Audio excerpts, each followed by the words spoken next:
আসসালামু আলাইকুম ওয়া রাহমাতুল্লাহ। সুপ্রিয় শিক্ষার্থী বন্ধুরা, স্বাগত জানাচ্ছি আজকের এই অনলাইন ক্লাস আলাউদ্দিন একাডেমিতে।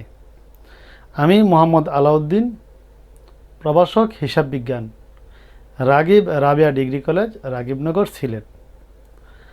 আজকে আমরা আলোচনা করব বিবিএ চতুর্থ বর্ষ হিসাব বিজ্ঞান বিভাগের অ্যাডভান্স অ্যাকাউন্টিং 2। অ্যাডভান্স অ্যাকাউন্টিং 2 এর একটি গুরুত্বপূর্ণ অধ্যায় হচ্ছে রয়্যালিটি বা শতভাড়া। রয়্যালিটি বা শতভাড়া নিয়ে আমরা এখন তোমাদের সামনে আলোচনা করব। আশা করি যদি তোমরা ধৈর্য সহকারে এবং মনোযোগ সহকারে ক্লাসটি শোনো এবং খাতায় তুলে প্র্যাকটিস করো, তাহলে এই অধ্যায়ের অঙ্কগুলো তোমরা অনায়াসে সমাধান করে ফেলতে পারবে। তো শুরুতে আমরা আলোচনায় জানতে হবে যে রয়্যালিটি কাকে বলে, রয়্যালিটি কি, এবং রয়্যালিটির গুরুত্বপূর্ণ থিওরিগুলো যদি আমরা বুঝি তাহলেই কেবল আমরা সরাসরি অঙ্কগুলো করতে পারবো। অধ্যায়টি বোঝার আগে আমাদের জানতে হবে যে রয়্যালিটি কাকে বলে। রয়্যালিটি হলো কোনো সম্পদ ব্যবহারের অধিকার অর্জনের জন্য ব্যবহারের পরিমাণ অনুসারে সম্পদের মালিককে যে অর্থ প্রদান করতে হয় তাকে বলা হয় রয়্যালিটি। আমি আবারও বলি, কোনো সম্পদ ব্যবহারের অধিকার অর্জনের জন্য ব্যবহারের পরিমাণ অনুসারে ওই সম্পদের মালিককে যে পরিমাণ ভাড়া প্রদান করতে হয় বা যে পরিমাণ অর্থ প্রদান করতে হয় তাকে বলা হয় রয়্যালিটি।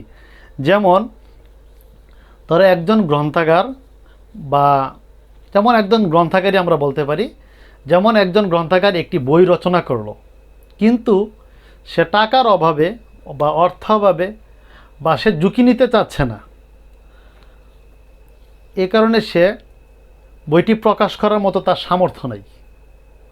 যেমন একটি বই লিখলে বইটা যদি সারা বাংলাদেশে প্রচার করতে হয়, বইটা পৌঁছে দিতে হয়, তাহলে এখানে মার্কেটিং জড়িত এবং বইটি মুদ্রণ করতে অনেক টাকার প্রয়োজন।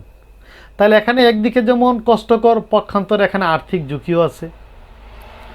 যেমন একজন গ্রন্থাগার একটি বা দুইটি বই লিখছে, সেগুলো প্রকাশ করতে গেলে তার মার্কেটিংয়ে লোক নিয়োগ দিতে হবে, তারপর সে দূর দূরান্তে এগুলো পৌঁছাইতে হলে অনেক যাতায়াতের পরিস্থিতি সৃষ্টি হতে পারে।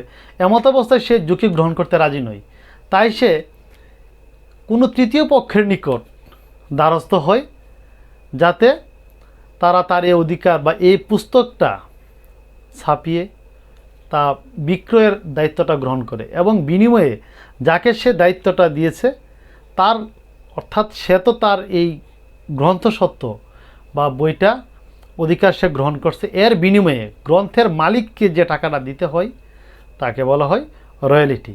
আমি একটি ছোট্ট উদাহরণ সাহায্যে তোমাদের দেখাচ্ছি। যেমন মনে করো এ বইটি যিনি লিখছে, যে এখানে দেখো M A Kalam, professor Ashis Kumar Dutta, মানে তারা এই বইটি লিখেছে। তো এখন এই বইটি যেহেতু তারা লিখছে, তারা তো বইটি প্রকাশ করেনি, তাহলে বইটি প্রকাশ করছে কে? Commerce publication. তাইলে কমার্স পাবলিকেশন প্রকাশ করছে, তার মানে বইটি লিখছে কারা? এই এম এ কালাম ও অন্যান্য লেখকগণ। তার মানে তারা এই বইটি কিন্তু তারা বাজারজাতকরণ করে নাই, এখানে বাজারজাতকরণ করছে কে? Commerce publication. কমার্স পাবলিকেশন বাজারজাত করার কারণে, অর্থাৎ এম এ কালামের এই সত্যটা তারা ব্যবহার করছে বা অধিকার অর্জন করছে যে আমি তোমার বইটা লিখে, যে স্যার আপনার বইটা আমি লিখে প্রকাশ করব। তো অধিকার অর্জন করার কারণে যে অধিকারটা ব্যবহার করছে, এখন তার পরিমাণ অনুসারে যতটা বই তারা প্রকাশ করবে ঠিক সে অনুসারে এই যে সম্পদের মালিক, যে গ্রন্থসত্ত্ব, এটা তো একটা সম্পদ, এই সম্পদের মালিক কারা? এই যে শিক্ষকরা, তাদেরকে, সম্পদের মালিককে যে অর্থটা প্রদান করতে হবে তাকে বলা হয় রয়্যালিটি। যেমন প্রতি পুস্তকে ধরো 30 টাকা বা 40 টাকা করে লেখকদেরকে দিতে হবে। এবার কমার্স পাবলিকেশন যত টাকা মনে চায় ব্যবসা করুক, তাতে কোনো যায় আসে না, কিন্তু প্রতি বইয়ে 30 টাকা বা 20 টাকা এরকম যত টাকা চুক্তি হয়, চুক্তিকৃত অর্থটাই বলা হয় এখানে রয়্যালিটি। তো এখন এই যে দুইটা পক্ষ জড়িত, একটা হচ্ছে লিজর, একটা হচ্ছে লিজি। অর্থাৎ লিজি হচ্ছে ইজারা গ্রহীতা আর লিজর হচ্ছে ইজারা দাতা।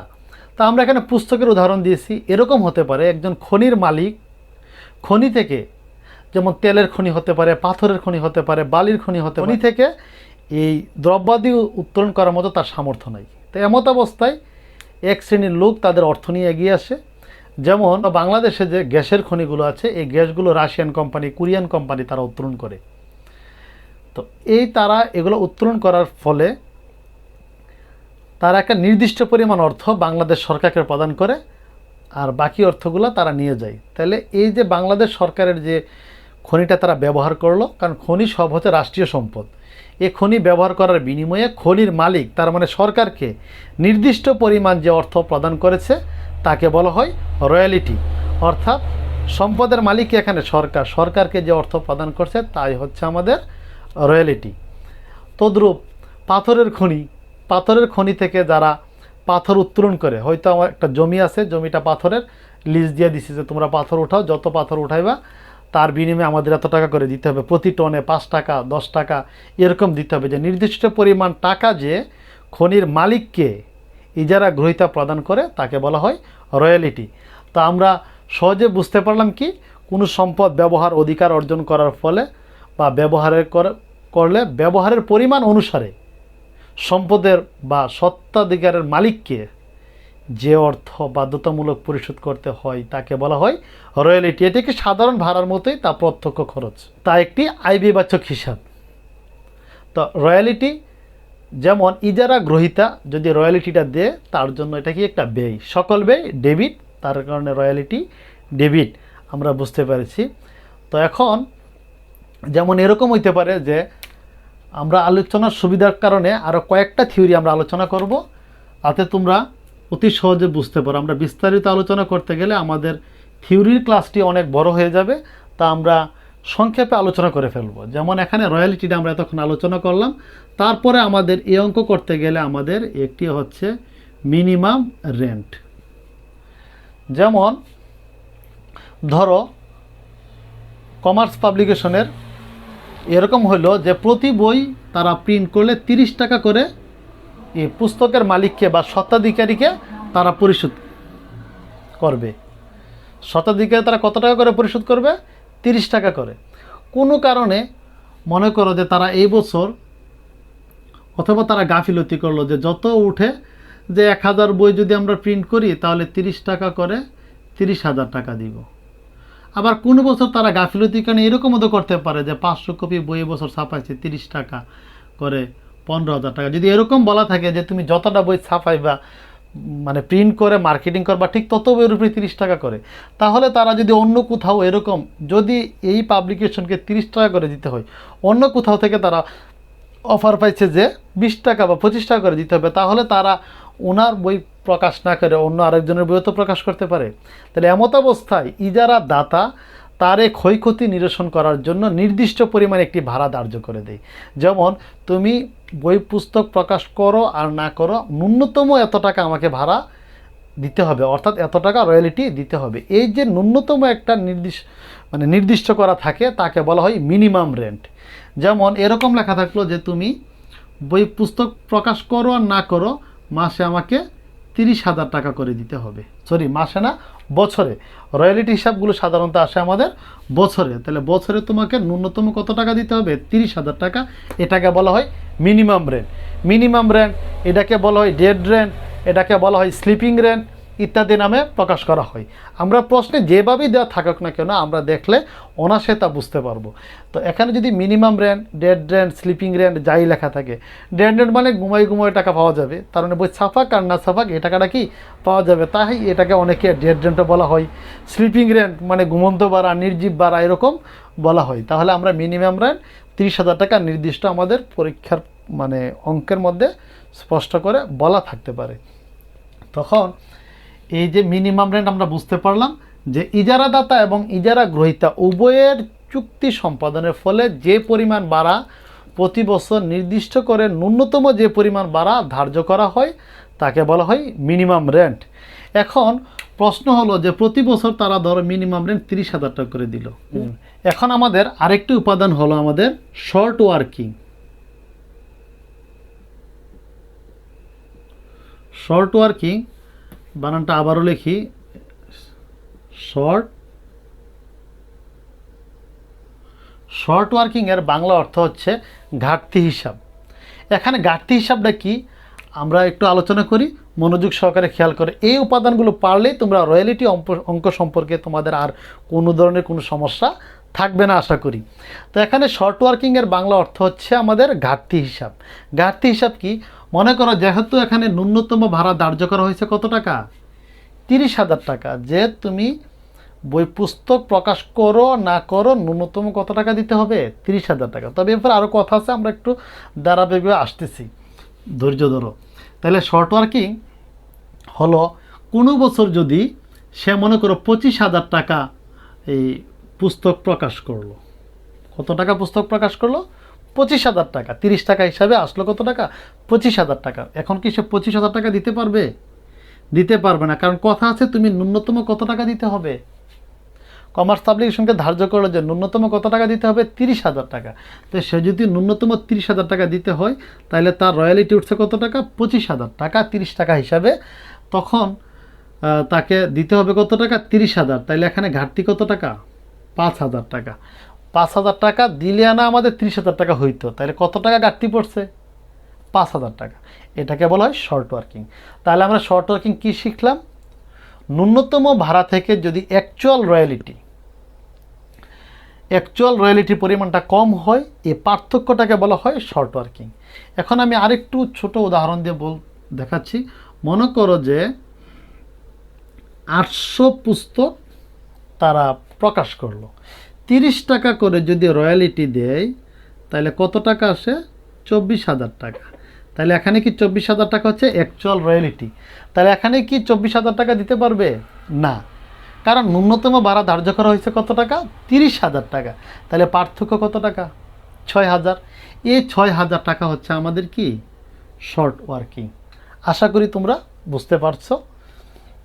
তাহলে আমরা আবারও বলি, শর্ট ওয়ার্কিং কাকে বলে, ন্যূনতম ভাড়া মানে মিনিমাম রেন্ট থেকে যদি প্রকৃত রয়্যালিটির পরিমাণ কম হয়, তাহলে যে পরিমাণ টাকা কম হয়েছে ওই পরিমাণ টাকাকে বলা হয় শর্ট ওয়ার্কিং বা ঘাটতি হিসাব।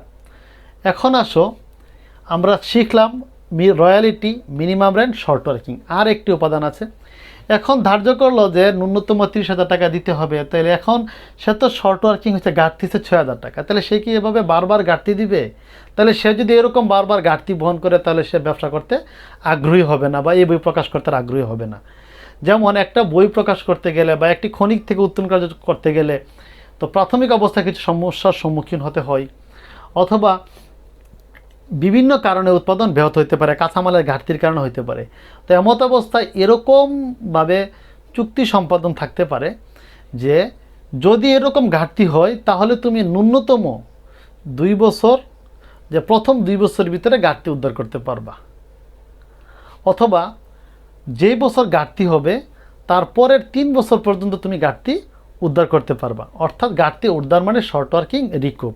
তো লেখা থাকবে short working recoup power to next 2 years বা ফার্স্ট 5 ইয়ার্স, ফার্স্ট 3 ইয়ার্স, এরকম ঘাটতির সুযোগ দেওয়া থাকবে। যদি এই সুযোগের ভিতরে ঘাটতি উদ্ধার করতে না পারো তাহলে ঘাটতি উদ্ধার আর কোনো সুযোগ থাকবে না, এরকম দেওয়া থাকতে পারে যে শর্ট ওয়ার্কিং উদ্ধার কত সময় করতে পারবে।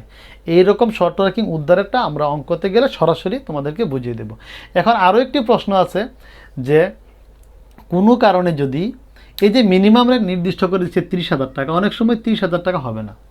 যেমন কীরকমভাবে তা আমরা ধার্য করব, এরকম হতে পারে কোনো কারণে হরতাল, ধর্মঘট, বন্যা, প্রাকৃতিক দুর্যোগ ইত্যাদি কারণে যদি, বা এখন মনে করো যে বর্তমানে করোনা পরিস্থিতি চলতেছে, যদি এরকম চুক্তি হয় বর্তমানে স্কুল কলেজ সবগুলো বন্ধ, তার মানে পুস্তকই তো প্রকাশ করে লাভ কি, কোথায় বিক্রি করব, স্কুলকে সব বন্ধ। তো এমত অবস্থায় তো তারা পুস্তক বিক্রি করতে পারবো না।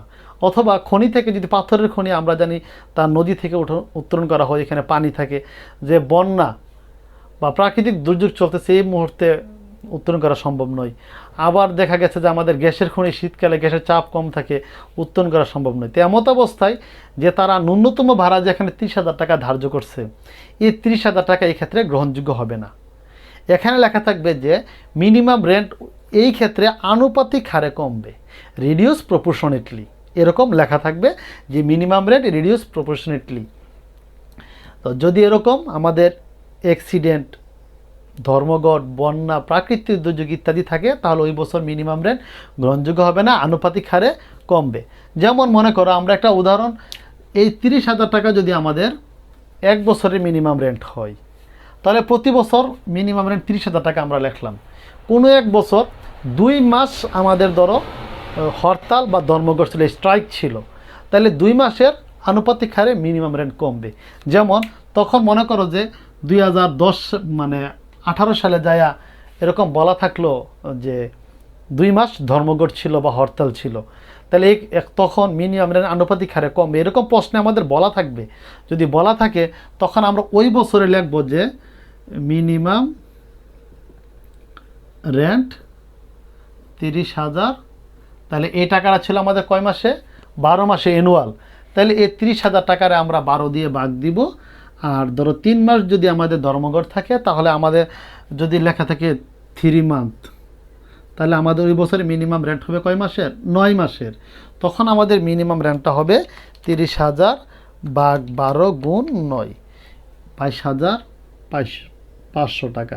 ওই বছর আর 30,000 টাকা মিনিমাম রেন্ট হবে না। তো আশা করি সবাই এই আমার ক্ষুদ্র আলোচনাগুলো বুঝতে পেরেছ এবং তোমাদের একদম সঠিক বা সহজ ভাষায় বোঝানোর চেষ্টা করেছি। তোমরা যদি না বুঝে থাকো তাহলে ক্লাসটি 2-1 বার রিপিট করে দেখবে। আশা করি তোমাদের এই রয়্যালিটি থিওরি সম্পর্কে সম্যক ধারণা হয়ে যাবে। তো তোমরা বই থেকে প্র্যাকটিস করে নেবে। এখানে আমাদের বই আছে, মিলেনিয়াম পাবলিকেশনের বই আছে, আমাদের কমার্স পাবলিকেশনের বই। যে কোনো একটি বই তোমরা অনুসরণ করতে পারো। যে কোনো একটি বই অনুসরণ করলেই তোমরা অঙ্কগুলো অনায়াসে করতে পারবে। বাজারে দুইটি বই ভালো লিখছে, তো তোমরা যে কোনো একটি বই অনুসরণ করতে পারো। তো এখন আমরা সরাসরি একটি অঙ্ক বোর্ডে লিখব এবং সে অনুযায়ী আমরা সমাধান করব। আর সমাধানের আলোকে তোমরা বই থেকে তোমাদের অঙ্কগুলো সমাধান করে নেবে। এখন আমরা বোর্ডে একটি অঙ্ক লিখেছি। ন্যাশনাল বোর্ড 2015 সালে অঙ্কটি আসছিল বি পার্টে। তো অঙ্কটি এরকম ছিল আমাদের পরীক্ষার প্রশ্নে, যা তোমাদের হয়তো 4 নম্বরে আসে, যে Akij limited lease a land. আমাদের পরীক্ষার প্রশ্নে কিন্তু এরকমভাবে থাকবে। এটা একটা ন্যাশনাল ইউনিভার্সিটির কোশ্চেন। আর এই অঙ্কটা যদি তোমরা ভালোভাবে বুঝতে পারো তাহলে অন্য অঙ্কগুলো তোমরা অনায়াসেই ধরতে পারবে। যে Akij limited lease a land from mister Isaac. Isaac থেকে তারা একটা লিজ নিছে, তাহলে সে কি? লিজি। আর যে দিছে সে কি? লিজর। যারা গ্রহীতার, যারা দাতা। এ রয়্যালিটি অফ টাকা পার 5 পার টন। প্রতি টনে কত টাকা করে দিবে? 5 টাকা করে। Of clay race with a minimum rent, অর্থাৎ তারা কিছু কাদামাটি উঠাইছে, প্রতি টনে কত টাকা করে দিবে? 5 টাকা, with a minimum rent of টাকা 50,000। আমরা আলোচনা করেছিলাম মিনিমাম রেন্ট কি। তো তারা এখানে মিনিমাম রেন্ট ধার্য করছে কত টাকা? 50,000 টাকা এই ইয়ার, মানে প্রতি বছর। অ্যান্ড পাওয়ার টু রিকুপ, উদ্ধারের ক্ষমতা। তার শর্ট ওয়ার্কিং মানে ঘাটতির টাকা, যদি কোনো ঘাটতি টাকা থাকে তো শর্ট ওয়ার্কিং মানে ঘাটতি।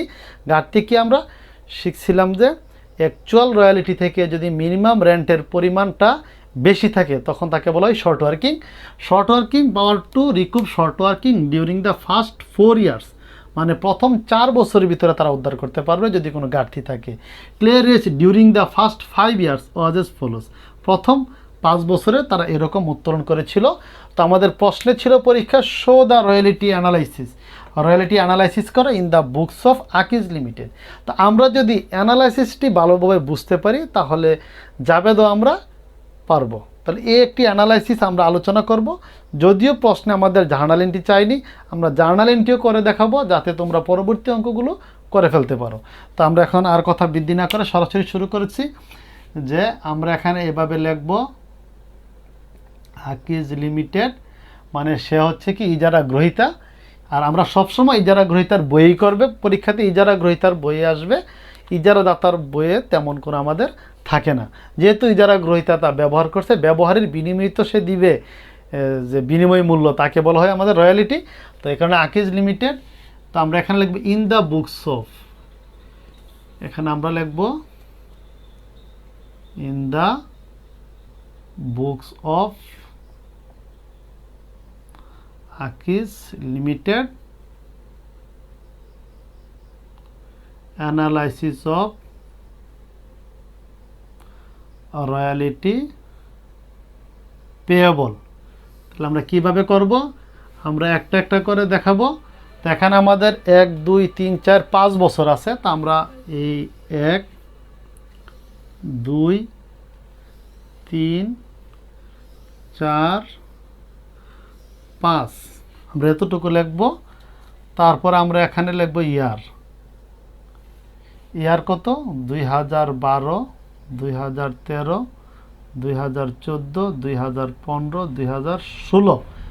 যদিও ক্লাসটি আমাদের বড় হতে পারে, তারপরে আমরা একটু সময় নিয়ে হলো ক্লাসটা ভালোভাবে দেখব। তারপরে আমাদের বাকি অঙ্কগুলো আমাদের একদম সহজ হয়ে যাবে।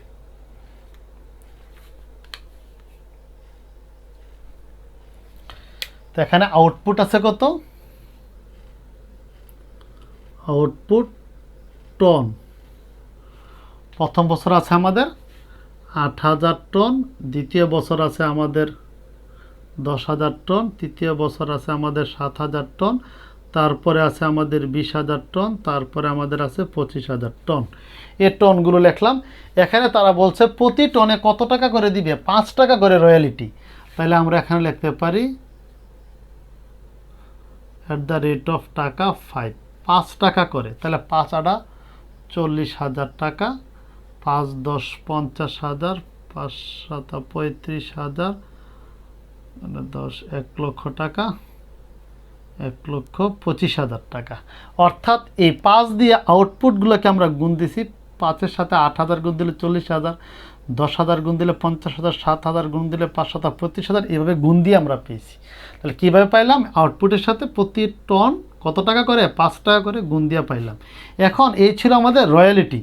এখন মিনিমাম রেন্ট আমাদের প্রশ্নে বলছে কত টাকা, 50,000 টাকা। তাহলে আমরা এখানে লিখব মিনিমাম রেন্ট। মিনিমাম রেন্ট কত টাকা লিখবো এখানে, 50,000 টাকা।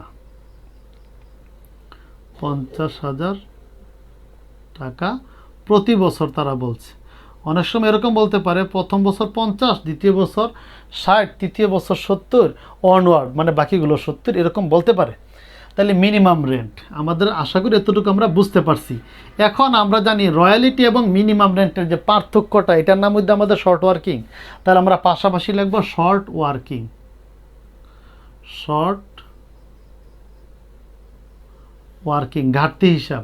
তাহলে রয়্যালিটি 40,000, কিন্তু ন্যূনতম ভাড়া ধার্য করছে কত টাকা, এখানে 50,000 টাকা। তাহলে এখানে ঘাটতি ক হাজার টাকা, 10,000 টাকা। বুঝতে পারছো যে রয়্যালিটি উঠাইছে কত, 40,000, কিন্তু ন্যূনতম দিতে হবে কত হাজার, 50,000। এর নিচে কিন্তু দেওয়া যাবে না, তাকে বলা হয় মিনিমাম রেন্ট। তাহলে ন্যূনতম যেহেতু 50,000 দেওয়া লাগে, তাহলে আমার রয়্যালিটি উঠছে কত, 40। তাহলে আমার কত টাকা ঘাটতি এখানে আছে, 10,000। এখানে কোনো ঘাটতি নেই। এখানে আমাদের ঘাটতি আছে কত, 15,000। এখানে কোনো ঘাটতি নেই, এখানেও আমাদের কোনো ঘাটতি নেই। তাহলে এখানে শর্ট ওয়ার্কিং।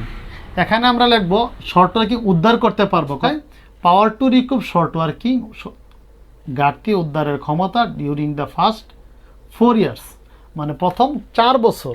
প্রথম 4, পরবর্তী 4 বলে নাই। তাহলে প্রথম 4 বলতে কি, 12 সাল 13 সাল 14 সাল 15 সাল, এর ভিতরে যদি কোনো ঘাটতি থাকে এই প্রথম 4 বছরের ভিতরে, তাহলে সে ঘাটতিগুলো উদ্ধার করতে পারবো। তাহলে শর্ট ওয়ার্কিং রিকুপ মানে সব ঘাটতি উদ্ধার। তাহলে ঘাটতি প্রথম কয় বছর, 4 বছর। এই 4 বছর, এই বছর গিয়ে ঘাটতি আর উদ্ধার করতে পারবে না। তাহলে প্রথম 4 বছর হইলে এখানে আছে 10, এটা উদ্ধারের ক্ষমতা এই 4 বছর পর্যন্ত। তাহলে এই বছরও তো বেশি উঠে নাই, তাহলে এই বছর তো উদ্ধার করতেই পারবে না, যেহেতু ঘাটতি। এই বছর উদ্ধার করতে পারবো না, এই বছর উদ্ধার করতে পারবো না। তাহলে এই 4 বছর, চতুর্থ বছর এসে কিন্তু ঘাটতি উদ্ধারের মেয়াদ শেষ। তাহলে এখানে এই বছর দেখো রয়্যালিটি উঠছে কত টাকা, 1 লক্ষ, কিন্তু ন্যূনতম ভাড়া দেওয়া লাগছে কত, 50। তাহলে অতিরিক্ত আছে কয় হাজার, 50,000। তাহলে আমাদের টোটাল ঘাটতি 4 বছরে ছিল কত, 25,000। তার মানে 25,000 উড়াইতে পারবো। কারণ যেহেতু মিনিমাম রেন্ট থেকে যদি রয়্যালিটি বেশি থাকে, তাইলে কিন্তু ঘাটতি উদ্ধার করে রাখতে পারবো, কিন্তু ন্যূনতম কিন্তু আমাদের 50,000 দিতে হবে। এখানে ঘাটতি উদ্ধারের ক্ষমতা নাই, কারণ উল্টার ঘাটতি আছে। আর এখানে তারা অতিরিক্ত উঠেছে কত, মিনিমাম থেকে 50,000 বেশি। তাহলে যদি এই সময়ের ভিতরে যেহেতু আছে, তাহলে আমার প্রথম এই 3 বছর 4 বছর ভিতরে ঘাটতি ছিল 25,000 টাকা, কিন্তু আমার অতিরিক্ত উঠছে কত, 50। তাহলে আমাদের অবশ্যই 25,000 ঘাটতি উদ্ধার করার সুযোগ আছে। তাহলে ঘাটতি উদ্ধার করতে পারবো। আর তো সুযোগ নেই, আর আমাদের ঘাটতিও নেই। তো এখন নট রিকুপ একটা ঘর আছে, তারপরে আরেকটা ঘর আছে আমাদের payment, short working not recoup, অনেকে এটা লেখে শর্ট ওয়ার্কিং ল্যাপস। তাহলে এখানে নট রিকুপের কোনো টাকা নেই, তাহলে আমাদের পেমেন্ট কত টাকা পরিশোধ করবে? পেমেন্ট, এখানে পেমেন্ট করবে কত টাকা? ন্যূনতম কত টাকা দিতে হবে? রয়্যালিটি উঠছিল 40,000, কিন্তু ন্যূনতম দিতে হবে কত হাজার? 50,000। তাহলে আমাদের পেমেন্ট এখানে হবে 50,000। এখানে ন্যূনতম 50,000 আছে, 50,000ই। এখানে আমাদের শর্ট রয়্যালিটি হচ্ছে 35, কিন্তু ন্যূনতম কত? 50। তাহলে আমাদের ন্যূনতম 50,000 দিতে হবে, কারণ ঘাটতি 15 পড়ছে, মিলেই 50,000। দেখো এই দুইটা যোগ করলে কিন্তু আবার এটা। তাহলে এখানে আমাদের যেহেতু মিনিমাম রেন্ট থেকে রয়্যালিটি বেশি, বেশিটা আমাদের পরিশোধ করতে হবে। ন্যূনতম বলতে এরকম যে ন্যূনতম থেকে যদি রয়্যালিটিটা বেশি হয় তাহলে বেশিটা দিতে হবে, যদি কম হয় তাহলে ন্যূনতমটা আমাদের দিতে হবে। তাহলে এখানে 1 লক্ষ, 1 লক্ষতে ঘাটতি উদ্ধার করে রাখছে কত? 25,000, তাহলে দিতে হবে কত হাজার? 75,000। এখানে 1,25,000 আর মিনিমাম ছিল 50, কিন্তু বেশি আছে, বেশিটা আমাদের দিতে হবে 1,25,000। যদি কোনো কারণে কম হয় মিনিমাম রেন্ট থেকে, তাহলে মিনিমাম রেন্টের পর সমপরিমাণ টাকা পরিশোধ করতে হবে। এই ছিল আমাদের অ্যানালাইসিস অফ রয়্যালিটি পেয়েবল। এখন যদি এটা থেকে আমরা জাবেদা দিই, তাহলে কিন্তু এটার আর এখন দরকার নেই কোনো, তাহলে এটা আমরা মুছে ফেলি। এখন জাবেদাগুলো তোমাদের দেখাচ্ছি।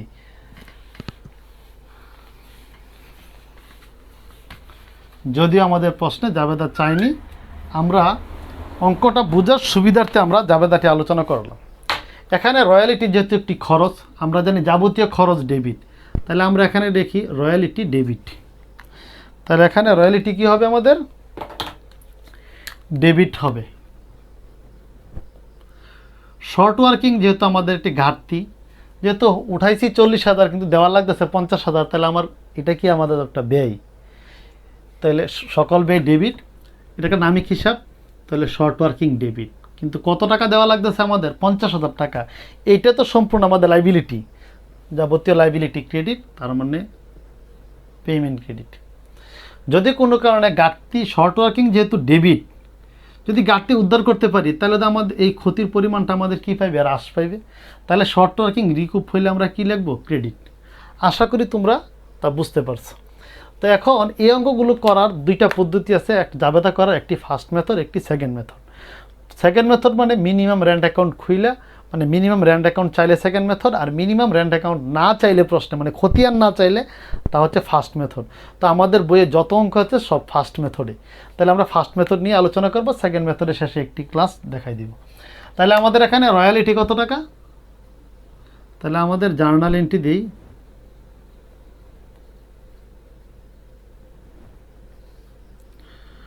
$2012। আমাদের প্রতি বছর জার্নাল এন্ট্রি হবে 3টি। আশা করি এখন বুঝতে ফেলতে পারবে। রয়্যালিটি কত টাকা? এখানে 40,000। তাহলে আমরা লিখব প্রথম রয়্যালিটি ডেবিট 40,000। শর্ট ওয়ার্কিং কত টাকা এখানে? তাহলে সংক্ষেপে লিখলাম short working debit 10,000। Landlord credit কত? 50,000।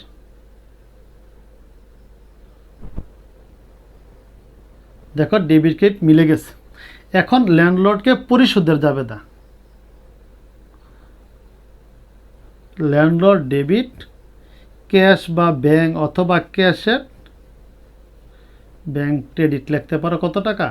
ল্যান্ডলর্ড কত টাকা ক্রেডিট? 50,000 টাকা। তাহলে আমরা ডেবিটও লিখবো 50,000 টাকা। এলো দুইটি জাবেদা। তৃতীয় জাবেদাটি হচ্ছে আমাদের এখানে এই যে রয়্যালিটি একটি নামিক হিসাব, এটা সম্পূর্ণ ব্যয়, কিন্তু শর্ট ওয়ার্কিং কিন্তু এখন আমরা ব্যয় হিসাবে, প্রকৃত মানে ব্যয় হিসাবে আমরা এখনও শনাক্ত করতে পারবো না। কারণ কি? তার তো মেয়াদ আছে, 4 বছর ভিতরে ঘাটতি উদ্ধার করতে পারবো। তাহলে এটা যদি আমরা এখন ইনকাম সামারিতে স্থানান্তর করি, পরবর্তী তারা ঘাটতি উদ্ধার করে ফেলছে, তাহলে উল্টা জাবেদা দিতে হবে। তো দরকার নেই, আমরা শর্ট ওয়ার্কিং যতটুকু উদ্ধারের ক্ষমতা আছে ওইখানে গেলেই আমরা কেবলমাত্র, যদি উদ্ধার করতে না পারে বা উদ্ধার করে, তখন আমরা শর্ট ওয়ার্কিংয়ে ইনকাম সামারিতে স্থানান্তর করব। তখনই তা কেবল ব্যয় হিসাবে বুঝতে হবে। কিন্তু এখানে রয়্যালিটি কত টাকা? 40,000 টাকা। রয়্যালিটিকে ইনকাম সামারিতে স্থানান্তরের জন্য আমরা একটা জাবেদা দিব। তা যেহেতু একটা নামিক হিসাব রয়্যালিটি, আর নামিক হিসাব আমরা জানি বন্ধ করতে হয়। নামিক হিসাব বন্ধ করে কোথায় নেই? ইনকাম সামারিতে। তখন আমরা লিখবো যে ইনকাম সামারি ডেবিট বা ইনকাম স্টেটমেন্ট ডেবিট, সংক্ষেপে লিখলাম আইএস, আর রয়্যালিটি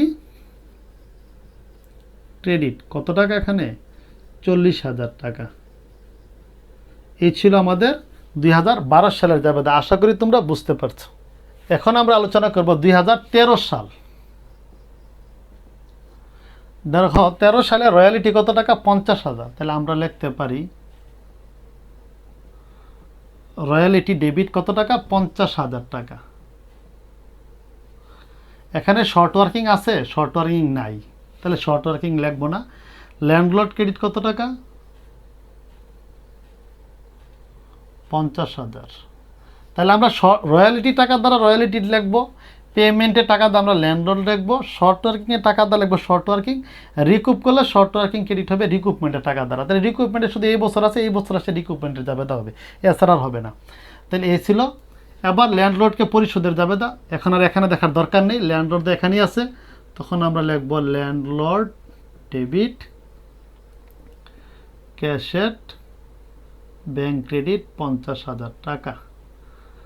এখন আমাদের তৃতীয় জাবেদাটা যদি দেই, 1, 2, তৃতীয় জাবেদা দিই রয়্যালিটিকে ইনকাম সামারিতে স্থানান্তরের জন্য ইনকাম সামারি ডেবিট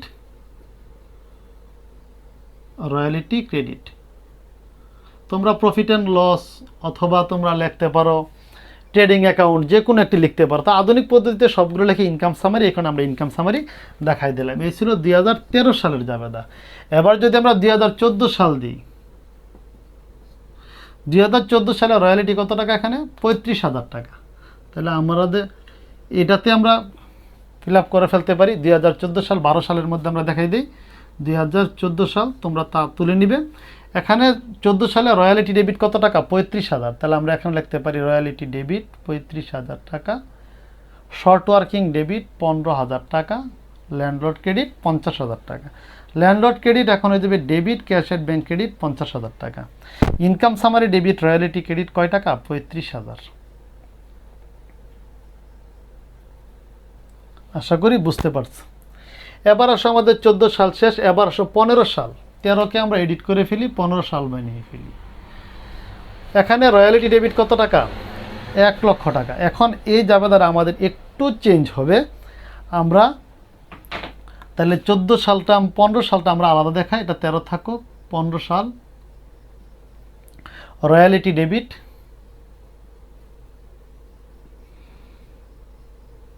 কত টাকা? এখানে 1 লক্ষ টাকা। এখানে শর্ট ওয়ার্কিং নাই, ডেবিট নাই, কিন্তু ক্রেডিট তো আছে। তাহলে এখানে আমরা লিখব শর্ট ওয়ার্কিং ক্রেডিট কত টাকা? 25,000 টাকা। ল্যান্ডলর্ড ক্রেডিট কত টাকা? 75।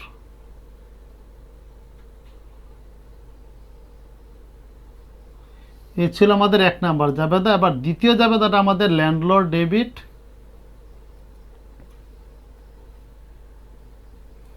ক্যাশেট ব্যাংক ক্রেডিট কত টাকা? ল্যান্ডলর্ড 75,000 টাকা। তারপরে আমাদের রয়্যালিটিকে ইনকাম সামারিতে স্থানান্তরের জাবেদা। তাহলে 3 নাম্বার হবে আমাদের income summary debit royalty credit কত টাকা? এখানে 1 লক্ষ টাকা।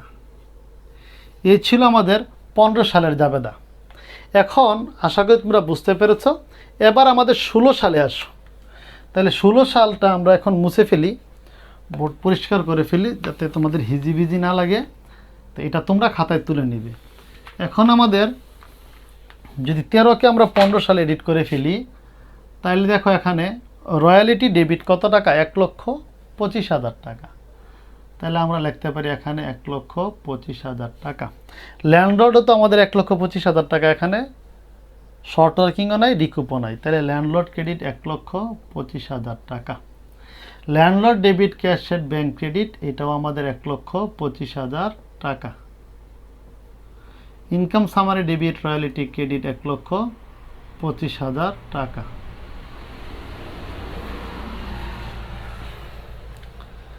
আশা করি সবাই এই অঙ্কটি বুঝতে পেরেছো। এখন যদি তোমাদের খতিয়ানের কথা প্রশ্নে বলে, তাহলে সে জাবেদা অনুযায়ী তোমরা খতিয়ানগুলো করে নিবে। যদি তোমাদের নেসেসারি লেজার অ্যাকাউন্ট বলে, বা উল্লেখ সাধারণত করে না, বলে যে নেসেসারি লেজার অ্যাকাউন্ট করো, নেসেসারি লেজার অ্যাকাউন্ট বললে তোমরা একটি করবে নেসেসারি